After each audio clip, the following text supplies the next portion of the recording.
Hello everyone, I am Tessellating Hexagons, back with some more Yoshi's Crafted World cleanup. Today we are looking for the rest of the souvenirs in Dino Desert, because I did one of them, like, back before the hiatus, and now we just have a bunch more left to find, and when last we left off, I was due to collect some camels. So let's go and find some camels. Now, this is another one of those auto-scrolly levels, so the pressure is on to be wise. I can't speak in words today, but they're all going to be in the background. There is no foreground to speak of on this level. Just be aware that, keep your wits about you, because the really painful possibility of this level is seeing a camel and then it going, like, too far to the left so it's behind Skelesaurus, which the YouTube automated captions last time I was in this level transcribed as Skelesaurus, which is adorable, but just keep your eyes on the background, but not to the exclusion of paying attention to the level, obviously, but yeah. I found in particular the third camel, as you can see there, it very nearly slipped right past me. Then I realized, oh, he's roaring, which is messing with my reticle, but it's right there, and remember, when Skelesaurus roars, it's about to do this massive sort of charge situation, so you have even less time than it looks like you do. So just keep your wits about you, and I've shown you where the camels are, so it's fine. You'll never have to worry about it ever again in your sandwich. Now, where are we going next? A Bejewelled monument. So that takes us into, what's the level called? Remind me, past Tess. Dino Smash. Now, I believe the Blockafeller people actually tell you this sort of more to your face in a later mission, but when you have the skull helmet thing on, you can't throw eggs. You can't even collect eggs. So when I did this level, first of all, I sort of looked in the background just in case. They've never yet hidden something in the background of the background like that, but I do worry. But yeah, as you can see, here's a load of monuments, and sure enough, only one of them has a jewel in its mouth, and there it is. But yeah, if you're doing this level blind, then be cautious, because you need to collect eggs, which you can't do with the helmet on, and you need to throw eggs, which you can't do with the helmet on. Skull, whatever. So you'd have to do quite a bit of scouting ahead to make sure that you've got eggs and you know where you're going, and you do need to wear the helmet to get through parts of the level, so just be aware that you will need to take it off, so earmark a place where you can do that. Now, there is not really a lot to talk about in this particular run of Skelesaurus Rex, because there are quite a lot of pyramids, and if you're ever unsure as to whether or not it's the one you're looking for, you can, as I repeatedly do throughout this run, sort of aim into the background, and if it is the one you're looking for, then it'll get the aiming reticle, like, targeting highlight situation around it, and none of them do. You wanna know why? Because the Cheerful Pyramid is literally the final one in the entire level. You have to do the whole level, make sure you have eggs or Poochy Pops or whatever on hand to throw, and there it is. Literally the last pyramid, and it is a bit awkward getting, like, in the right spot to throw egg, but there you go. It's really creepy seeing it face to face like that. Off-putting face, eyes, thin waist, thick thighs, etc. I can imagine Tangerine boogieing down now to nails, hair, hips, heels, even though he has at most 2 of those things? Yeah, no hair, no nails. Do Yoshis have heels on their hindfoot? They wear shoes. They wear shoes, so they could wear high heels, I suppose. Right. This is a hot mess. There are 4 cactus rocks in this entire level. I had to do 2 runs through this level to find them all, because 2 of them are in the background, 2 of them are in the foreground, like there was one just there, blink and you'll miss it. I, on my first run, didn't even think to look in the foreground, so I missed both of those, but I did find the 2 in the background, and as ever, charge ahead to clear out the level so you can actually make progress, but do come back and drop off the skull helmet so you can actually throw eggs to collect these things. So, where exactly are we looking? There we go, just next to the checkpoint in the background. Now we're going to need to make a jump cut, because the rest, I went to the end of the level, realized, oh, I've missed them, I don't know where they are. So I had to redo the level from the beginning, because there is kind of a point of no return in this level. But yes, the 2 that I missed are 2 that are in the foreground, so in between the 2 that I've got, when we do this ground pound here, as I pointed out before, it's in the foreground and off to the left, and I feel like it's forgivable to not immediately see that. And then the next one is also in the foreground, I believe, yep, there we go, before. So the first and last are in the background, the second and third are in the foreground. And now I've shown you where they are. Won't you come and sing with me? I don't know, I was having an alphabet moment there. You know how I always say that I shouldn't have recorded today? Yeah, I'm having one of those days. Now, I actually really enjoyed this particular mission, because it's kind of really deviously hidden, but there are 3 Yoshi statues that we're looking for, and they're consistently used alongside these regular yellow pillars that, like, hold platforms up, so you need to keep your wits about you because, well, there's one right there. Like, they blend in so well. Like, the game even warns you, hey, they are really easy to sort of miss, so as long as you know to look for them, I think, generally speaking, it's not that hard, but still keep your wits about you. And there's one more, it's just after these pound the peg sections. Not like just after, there we go. This is probably the hardest of the 3 to get, but it's on the same plane as the level rather than set in the background, so all you need to do is throw an egg to the left and you'll hit it. And what else is there to find? I think... Oh, no, I'm looking at my editing timeline, yeah. We're done with Dino Desert. I have a request for you, so your prize is twirly woos. Hooray. We're steadily getting there. Huzzah, you collect all the smiley flowers in Dino Desert. Yum. Now, my first inclination was to go to Pastel Pathway, or Pastel, as Americans insist on pronouncing it. It's Pastel, it's fine, you could put a schwa in there, it's okay. But then I thought, well, there's quite a few missions, like, sort of to do here. And also, you know, I'm coming and clearing out the, we're getting some chewy from the Vendy. My Scouserisms got caught in my throat there, don't mind me. A stripe, where's the windmill? A checkered, where's the windmill? You can't just put an X on a building and say it's a windmill.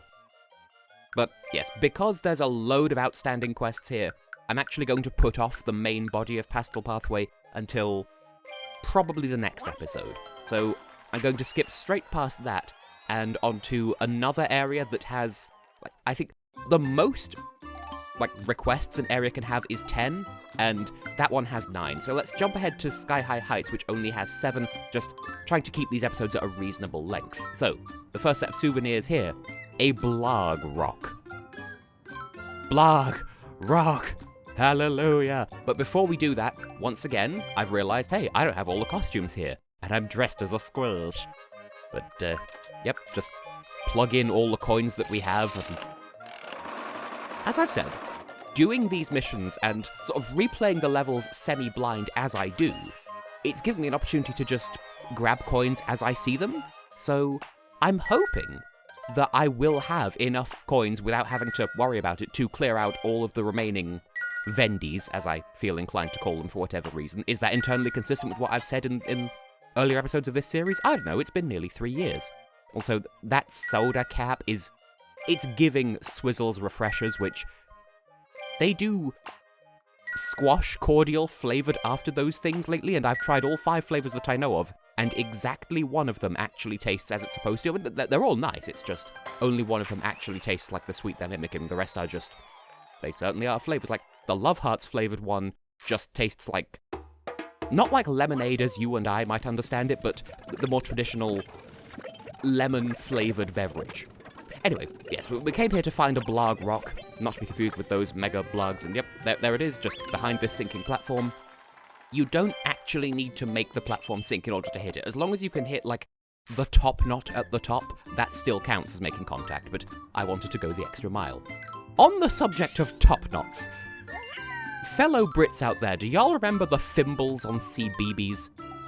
Just that it was one of those adults in full body puppet costumes sort of kids TV shows, and it's like the cast is female role model, male role model that kids are supposed to be able to relate to, and then baby.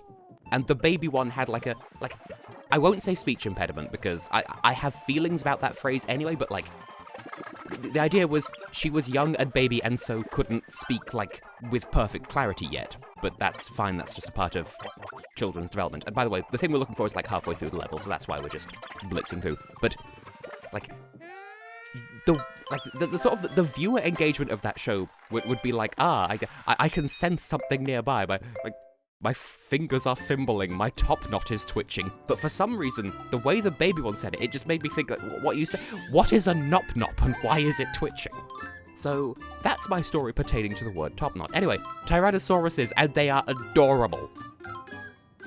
And I did think to myself when I was recording this, that, like, I didn't want to spend too much time in this level because I've been here twice before within this series, and spending so much time where everything is various shades of red and orange, it makes your eyes go funny. You complete the level, you come out, and everything looks bluey-green in real life. But, luckily, between this... Yeah, you go back under the magma, lava, whatever. Yeah, the various missions we have to do here, they don't take that long, so my eyes didn't go all weird. So that's cool and good. And a thought on the subject of magma.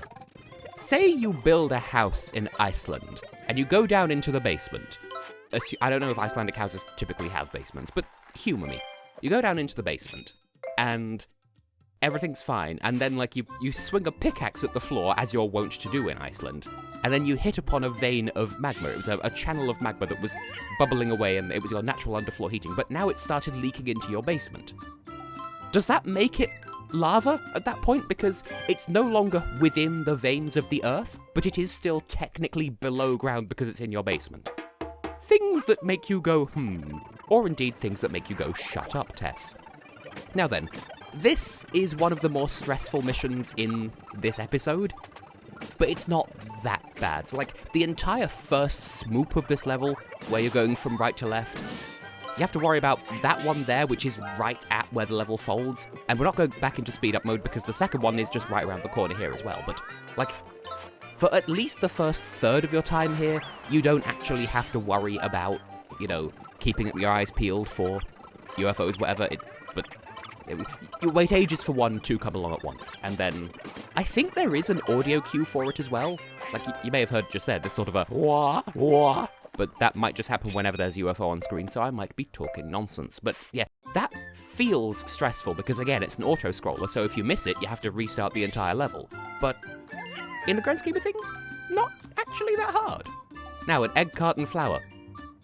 Much like the last time we were in the floaty ball course, it is just go through the level and keep going and keep going. But unlike the previous one, that was about halfway through, this is like 3/4 of the way through, so there's going to be a lot of redundant, you've seen this already, but I do like this one, though, because you see a lot of these little wire sculptures throughout the level, he says, when they're non-visible on screen. Like, you can see sculptures made of wire here and there. And this is one of those. You just need to remember what the silhouette of the Egg-Carton flower looked like, and then you'll recognize it when you get up close to it. It's the biggest of the wire sculptures, so, you know, it does stand out a little bit, but it is easy to sort of visually gloss over. But, yep, there you go.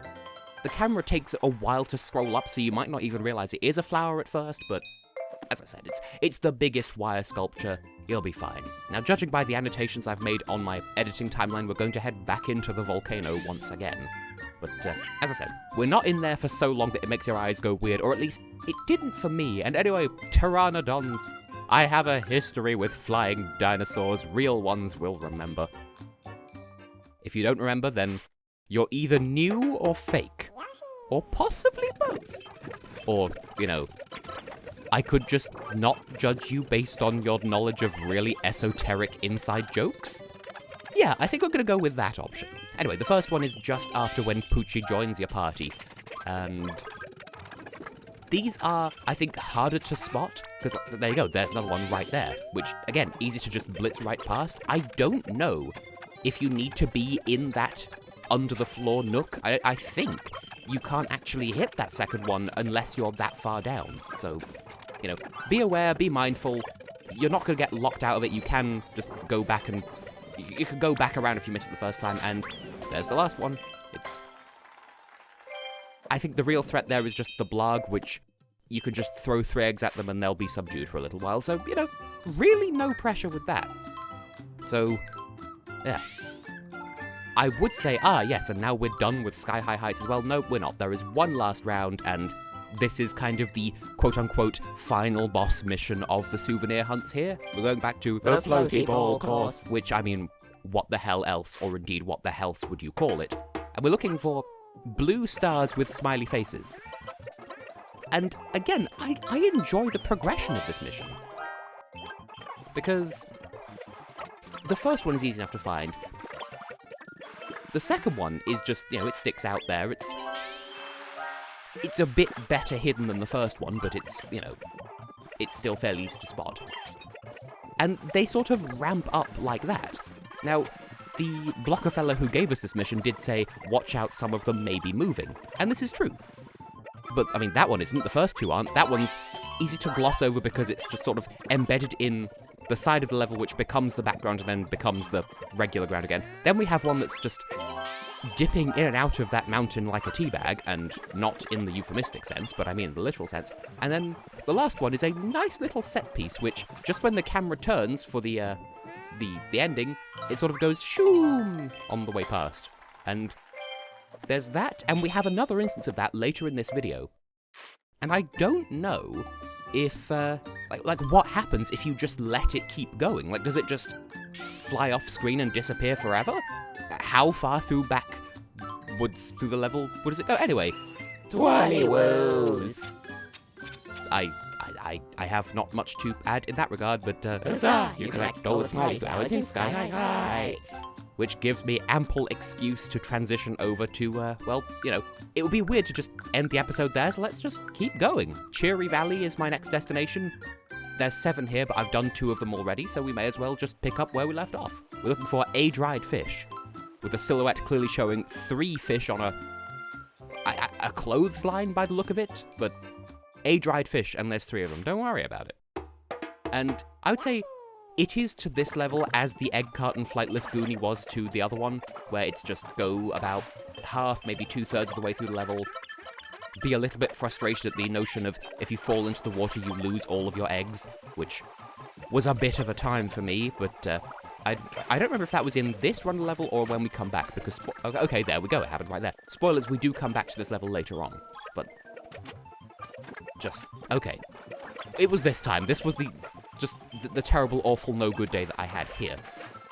Anyway, we get to about here, and there we go. 3 what look to be Animal Crossing red snappers made of paper.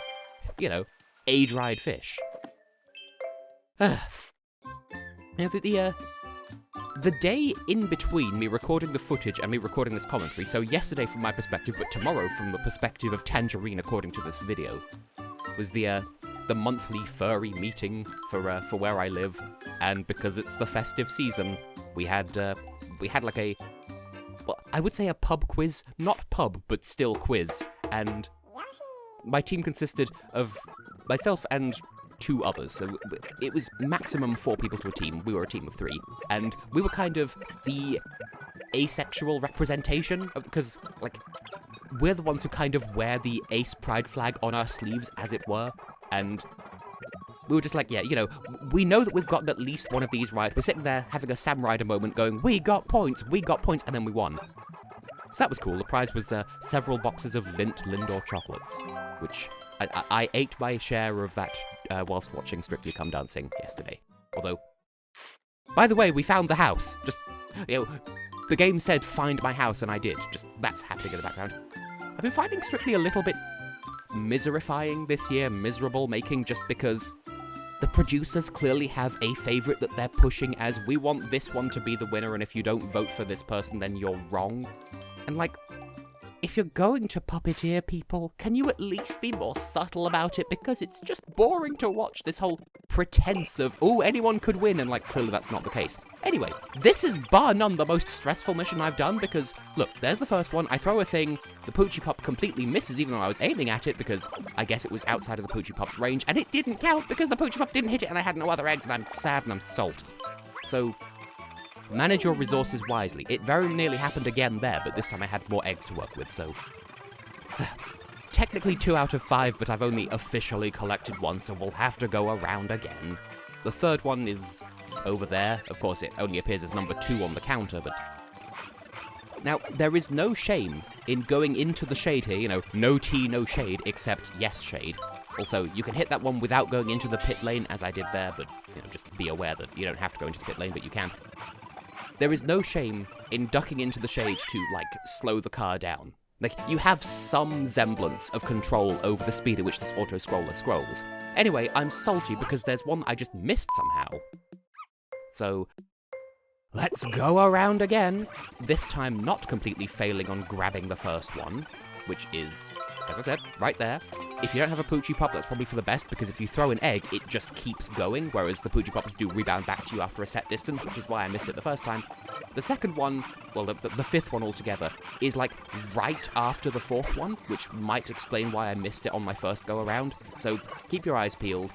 So, where are we? So there's, I believe, the fourth one, and then right after it, just around the corner, so just around the corner from the pit lane, is the fifth one, which I just did not see on my first go-around of this level. So be aware of that. But with that, the most stressful part of this video is now over and done with. It's all smooth, plain, happy time sailing from here. So first of all, a helicopter. And as was the case with the last 2 times we were in this course, one time. Mentally, I'm conflating this with The floaty ball course. Because, again, it's various shapes floating in the sky and being peculiar, but in keeping with that general vein, it's just go through the level until you find the thing, which is really a non-description on my part. It's just, once you get to where it is, it's easy enough to spot. So there's the house, and then just a little ways after the house, so that's about halfway. This is about 2/3 of the way through the level, I would say. We have the opportunity to go into the foreground, or background, well, the background according to the front version of this level, and there it is at the top of that. I don't think you can view that from anywhere else in the level, so you do have to do that little optional climb there. Anyway, Woo, you found me a helicopter. and that brings us on to the last mission of Cheery Valley. We're looking for some tin boats, which brings us back to the river. This time I've had practice. I'm not going to be as terrible as regards falling into the water. And again, this is like the local final boss of the missions, so to speak. The first one is just sitting there quite casually, and again, there is a really neat upwards trajectory of difficulty here.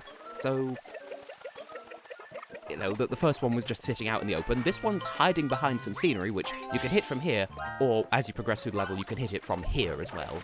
So, you know, that's an option that is available to you. And then, I think, yeah, the third one is sort of hidden by some scenery where you need to go into an optional side bit. Again, I think you may be able to hit it from there. It looks like you can, but you get your best shot at it from... Anyway, you get out of the way. You're hiding because you've been beached against some rocks. So, again, upwards tick in difficulty. And now, much like the shooting star from The floaty ball course. we have one that's in motion. We're not there yet, but when the camera turns to face the exit, once again, it comes drifting by in the background. And once again, I don't know how far it will go if you let it, but get it before it disappears. Also, I don't know why I hit exit course there when the way out was like right next to me anyway, but whatever.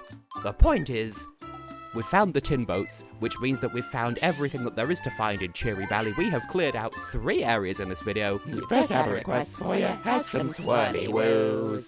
And on the note of the twirly-woos of Cheery Valley, I will say that I have been and will continue to be Tessellating Hexagons, the prize of Quiz Team Garlic Brad. Thank you very please. In the next episode, I guess we'll just head back to Pastel Pathway after all, so see you then for that.